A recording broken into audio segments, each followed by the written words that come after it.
Hey guys, welcome. I love it. You can still hear the birds chirping outside. We've entered Libra season as well as autumn. We've changed cycles. We've changed seasons. The equinox was here. We know that the masculine is rising, and that's within the creation of this Two of Cups. And the feminine has risen. And she has been working on rising for some time now. And what it's doing is we are creating that Two of Cups, love from fear, the alchemy of the cups. Here's the main message, and then there's going to be a part 2, as well as maybe a part 3, as this is a very grand time. This is what we've been waiting for. We've really been waiting for the creation of the Two of Cups, because it's a quality that's going to help us heal from hierarchy. And that's going to help us unify, because we are not going to feel as separate. We're going to feel that unification. And this is the beautiful gift of this transformation in the time that we are in. And we remember, we are always creating, for the most part, as twin flames, especially in the energy of the opposites, right? That's what we came here to do. This is what we came here to experience. This is what we came here to understand. So we're creating love from fear. We're creating happiness from sadness. We're creating love from lust. We're healing the templates. The energies of the opposites to unite, to heal, harmonize, and raise the vibration from old earth to new earth. Now here's the message, guys. And remember, we receive these cards as we've been doing alchemy of the Two of Cups. And this is how the Two of Cups is being created. We're creating love from fear, okay? Yeah. Like that. And it's thanks to the Oracle of the Mermaids. Now, the messages that we're about to receive, some of them will be from the book, and the rest of them will be channeled. As always, we're adding the 5D to the 3D and beyond. And we expand. Now, where do we even begin with this message? It's spectacular. The mermaid. This mermaid is incredible.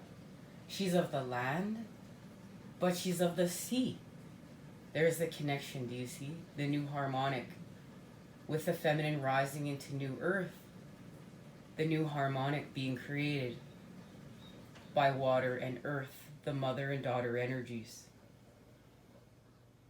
The feminine, she's sensual. She gives life. She gives literal life.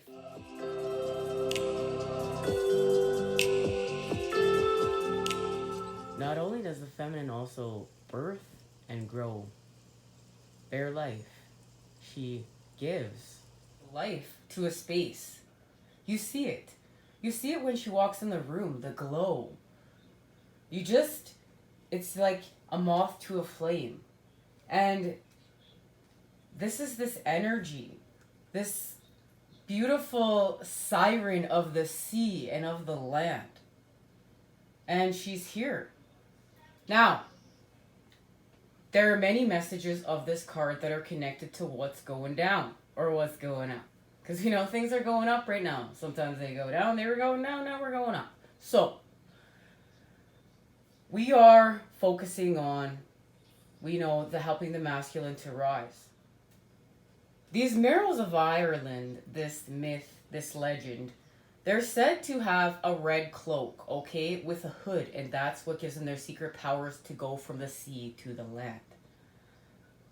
It's also said that it's not really a cloak, it's their hair. And their hair is part of it. So either their cloak or their hair, or even them themselves, they can be taken. And they can be taken by the masculine. This is the legend, the myth. That this is stolen by the masculine. And the masculine ends up in a soul cage. Now, these Merrills also help to free men, princes, from soul cages. So these are men trapped in the sea. Now, there's a connection, there's a message, there's symbolism to say that karmic partnerships are coming to an end. This is not of love. Our souls are being trapped and kept in a cage when we're not, you know, this is for greed. This is loving someone for greed. This is holding on to someone because they're them to nurture you, you're feeding off of them, but you're not giving back. It's unbalanced. This is stealing, taking. The divination of this is the fact that Merrills is our connection to the dolphin. And we know dolphin spirit is what we're working with in order to create that Two of Cups, that love from fear, because we are honoring that we are also loved too, so we're not harming self at this point in time. We really need to honor this, guys. I know it's hard sometimes because, especially as empaths, we don't want to hurt others and we end up self-sabotaging and self-harm. When we're transmuting, sometimes we end up in self-harm. And this is connected to that, you know, that cup that burns. But remember, the dolphin energy, okay? Now, this is also we're going to create a symbol of who we are in our heart. And that's going to allow our heart chakra to expand. And this is what we want to do connected to our wellness. So it's like, if you're going to lose weight to look good, or you're going to lose weight to be healthy. And it's the be healthy. It's putting that check mark beside being healthy, okay? Now, this is not, at the end of the day, we're shifting with everything we need to shift. Wherever we need to go do some work with on the outside, we're allowed to look on without here. We're not focusing on within. This is a little bit of without energy of how can I shift some things without, just so I can create that shape-shifting energy. But remember, we're staying in balance, so we're going to come back within.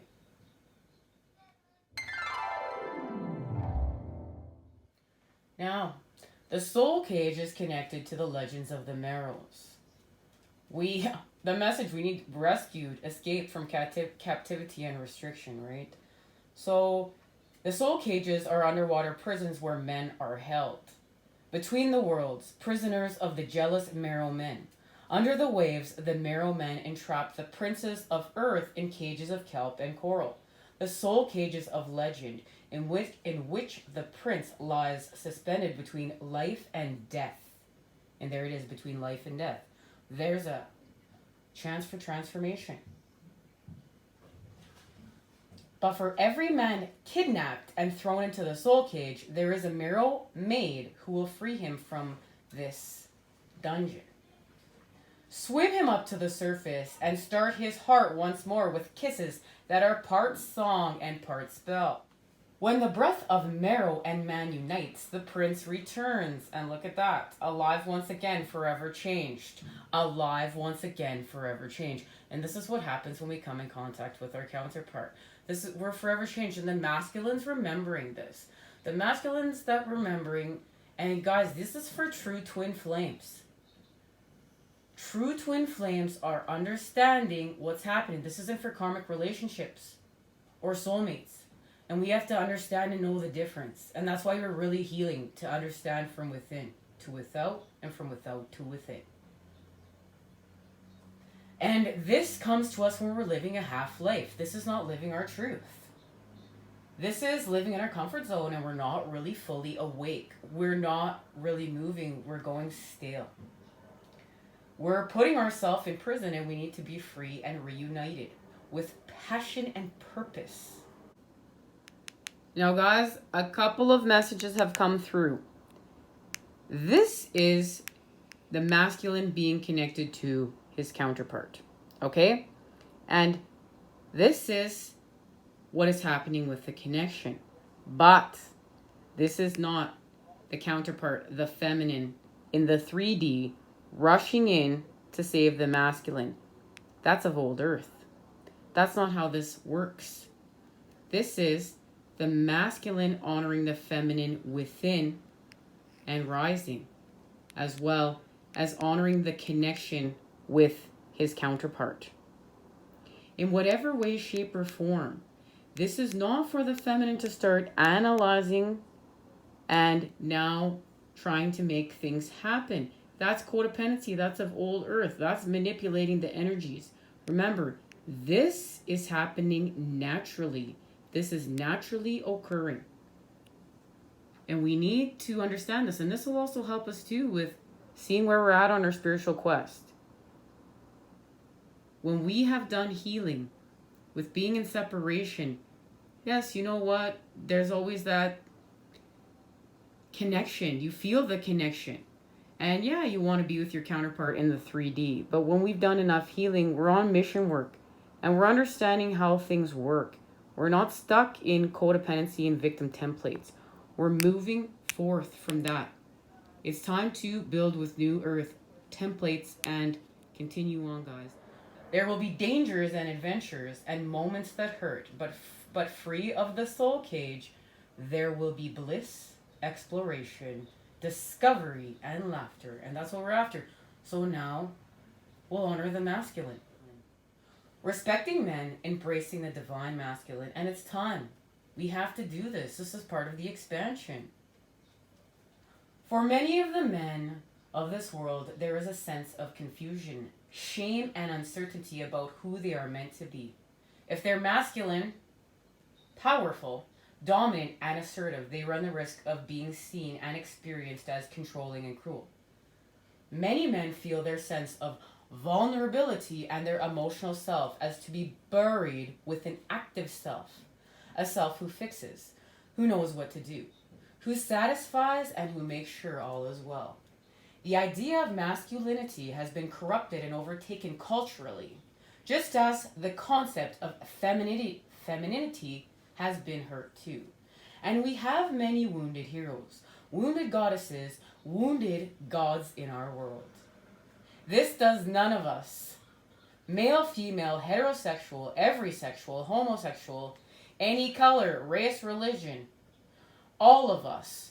It is necessary for us all to reclaim the sacred aspects of masculinity to recreate and encourage a healthy masculinity that is unique and encouraged, supported and listened to. And there it is. And this is using the feminine energy to heal with the masculine. Gotta love life. Just at that moment, you know, my mom's working from home and she comes out of her home office, but look, a masculine's on the phone. Love when the universe speaks back to us, guys. Now, okay, we have so many stereotypes about how a man must behave, and men are suffering, perhaps in some ways even more so than women, and they have been so disconnected from their true selves. And this is true. This is very true, and it's time for us to honor this because we're uniting in equality. Oh, let's let her go by again. Hold on, guys. Hang tight, hang tight. And we understand the divination of this is men are sacred. Men are gods. And powerful insight of the merfolk can show you how to go deeply into the way your gender has shaped your destiny this lifetime. The merfolk encourage you to reshape it into form that expresses. They encourage you to reshape it into a form that expresses who you truly are, not who you're taught to be. And that's the recreation. Like, that's the part we're in. If we're of the building of new earth, we have to do this recreation part of the templates of who we are. And they're connected to self. They're connected to our past, our uniqueness, our wounds, our pain, our shame that we're healing from, but they're also connected to our joy, our hope, our happiness. This is honoring the expression of masculinity. And it's connected to our childhood, our youth, before we're told who we were. Before relationships, before schooling, before we let our ego get in the way and protect us. And this is connected to sadness, shame, and missing out. And it's time for us no longer to feel like we're missing out, guys. We need to honor each other. We need to honor each other equally as one. This matters. We matter. This expansion matters. Mother Earth matters. Oh, this is beautiful. I love you guys so much. Let's go on to telepathy now, because I feel that's important, and then we're going to see what we've unlocked here, what we're unlocking. I was called to use this oracle as the connection to Pisces, as we know we're working with this energy because it is the dark ages. It is the old expanding with the golden ages, the age of Aquarius. They have to work together. We're honoring that too. We're working with Pisces in order to do this. And Aquarius and Pisces have to come on the same page and make up as friends as well. We're all working together, okay? That's why I don't talk about, the planets rule who around here. We're all equal. We're going to start, I'm starting with my own templates right here as I've been called to do. We're all just connected. There's connections everywhere you look, even where you're not looking, where you don't think there's a connection. Through the negative a lot of the time. This is what we're learning. Now, thank you to the mermaids. Thank you to the water energies as well as the rest of the elements and spirit, or we would be doing none of this. Once you could... Source energy, we love you, okay? Once you could all speak without a sound being made, and the sounds you made were sacred, purposeful, and of intent. Non-verbal communication, energetic pulses, mind reading. Now we hear you speak, and speak saying nothing, using air to create sounds to fill a void. But none of you understanding the hearts of others as well as you might. When you begin to reconnect with the sea and the shore and the creatures that swim and breathe in two worlds, you will begin to understand all peoples and beings, communications without the words you love to use. There can be immediate empathy, transparency. All can be seen, and so all was there, open, available to be known. When you were a Lemurian, you spoke without words. With your energy, and you communicated with your energy. All the time. We did this, right? This is part of honoring this and advancing now. Telepathy, and this is gorgeous. I mean, this is my dream. We could all just be telepathic, woo, woo, woo, woo, because it's gorgeous. And if you've experienced that with your counterpart, wow, there's nothing like that feeling. I know when I experienced that with my counterpart, wow, it's indescribable. I need to get drawn some sacred geometry to show how I felt during that experience. And connection to Lemuria, there we go right there. We realized in Lemuria this was happening all the time. And Spirit Science does a great job once again of going further into this if you guys want to check this out. Lemurians could telepathically broadcast messages across vast distances. As we know, everything is frequency, right? Energy.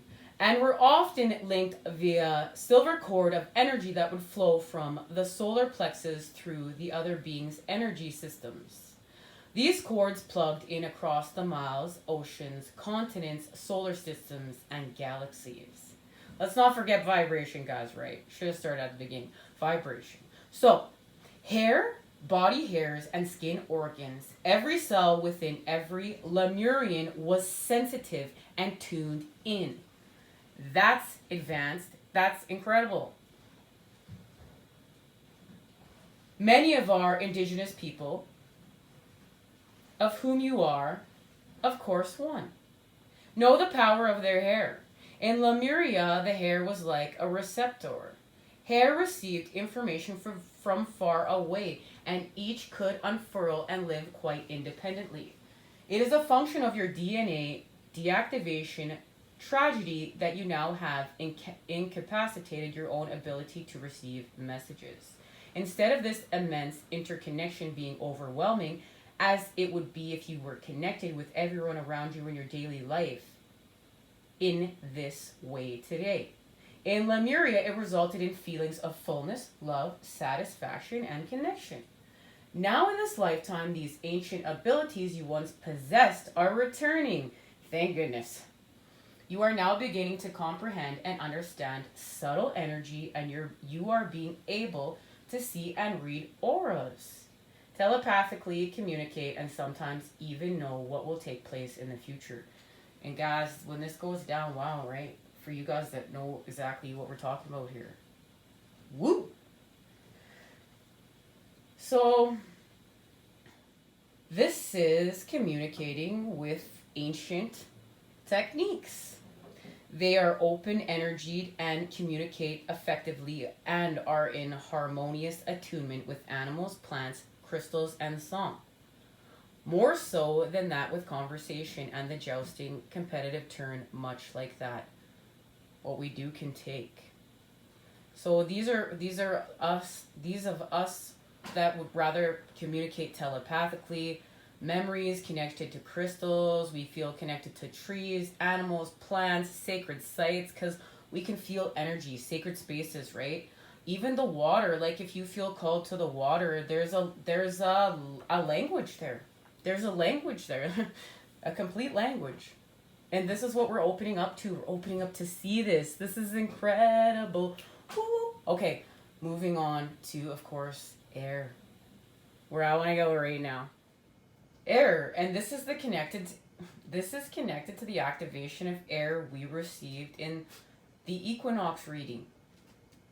The mermaids sing, breathing deep, entering into life, exchange of life bringing energies. For a moment now, be still. Be still. Pause in the breath. See what it feels like to be in the in-between moment. Now consciously begin the cycle of breathing. The intake of air, the pouring past your nostrils of the air. The sensation, the feeling, the expansion of the lungs, the slight moment before you release, then the beautiful moment when all that your body did not need, wish for, integrate is released. This is all about the mistresses of the deep breath. The merfolk are asking you to explore the breathing you are doing, to make it conscious, just for a time, until your own capacity to enter into the beauty of exchange with the trees and the ocean beds of oxygen creating plants becomes closer and more appreciated. You sometimes still believe you are separate and alone. The same molecules have passed through others, have been exchanged over and over again. Now it is your time to exchange the energy, to take it into you, and to allow yourself to expand, to feed your very cells. It is time to challenge your own patterns and of the most fundamental nature, your breathing. It's time, guys. It's time. This is going to help us more than ever. Here's a message from the divine. Divination. You have the capacity to take nourishment and oxygen in far more deeply than you're allowing yourself at present. And this is going to mean a multitude of things for a multitude of us. Because, guys, this could be connected to anything, pollutants we're putting within ourselves and pollutants that are happening to us without. It is time to introduce the idea of breathing far, far more deeply and of holding the breath so that you know you are safe and traveling into areas where you have not been before. The ability to breathe deeply and to swim underwater will encourage you to believe in your own courage and potential and develop your lung capacity.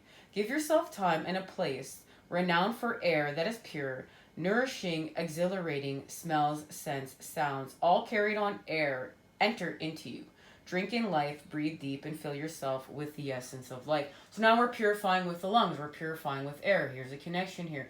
And this is also too, if you've been wearing a mask for 8 hours plus every day, and this is, you got to heal from that.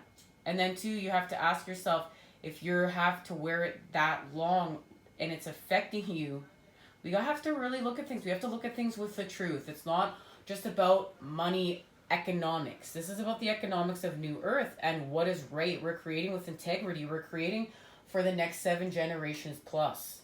Money comes, money goes. What is stability? What are we creating? What are we building? What are these golden ages starting to shape shift and look like? And we're shape shifting. We know that more than ever. We are shape shifting. Let's go now. Thank you all for joining us for part 1, the main message. There will be a link for part 2 below in the description. See you there, guys. Love, light, and healing energy is sent your way to create with.